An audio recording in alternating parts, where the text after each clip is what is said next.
Réunis en séance plénière le mardi 16 avril 2024, les députés de l'Assemblée législative de transition ont voté à l'unanimité deux projets de loi.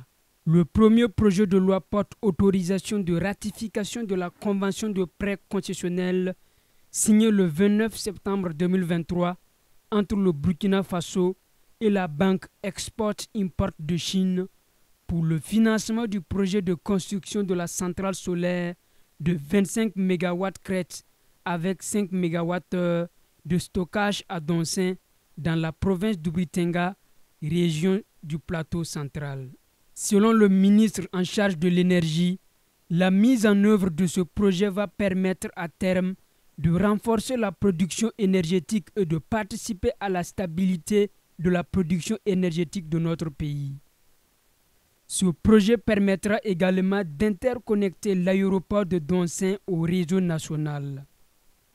Le ministre rassure que les dispositions seront prises pour que le démarrage du projet soit effectif dans un bref délai. Ce projet il est assez novateur en ce que c'est l'un des tout projets qui va avoir en son sein une capacité de stockage.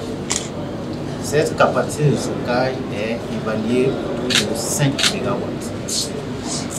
Ce projet va permettre à terme de pouvoir renforcer la production énergétique de notre pays, qui, vous le savez, dépend fortement aujourd'hui de l'importation, mais également de production thermique. Le projet il est aussi novateur en ce sens qu'il va permettre de pouvoir renforcer notre parc solaire, c'est-à-dire notre production en énergie verte. Il va permettre également de pouvoir rapporter plus de 50 000 abonnés et de participer au lissage et à la stabilité de notre production énergétique.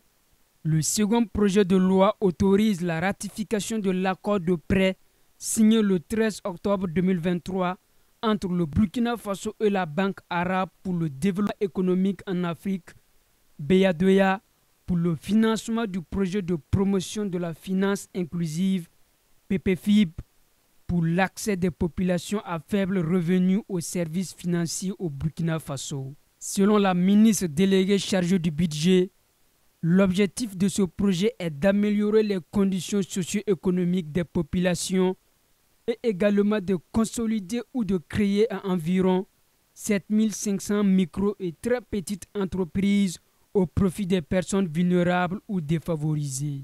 Donc cet accord de prêt-là va permettre de financer le projet pour la promotion de la finance inclusive au profit des ménages vulnérables, pour permettre donc l'accès aux services financiers. Alors ce prêt coûte au total 15 milliards de francs CFA. Et il a pour objectif donc d'améliorer les conditions socio-économiques de nos populations à la base. Alors, en termes donc de résultats attendus à la fin de la mise en œuvre de ce projet, il s'agira d'avoir environ 1 million de personnes bénéficiaires qui pourront donc avoir été financées à travers ce projet-là, à travers donc différents projets que ces personnes vont soumettre aux 17 prestataires de services financiers décentralisés qui ont été retenus. Donc on a passé en revue tout à l'heure la liste. Et également ce projet va permettre donc à terme de consolider ou de créer environ 7500 micro et très petites entreprises, toujours au profit des personnes bénéficiaires, donc des personnes vulnérables, des personnes défavorisées. Et également, il va permettre à terme également de former environ 500 000 bénéficiaires sur les pratiques de la finance inclusive.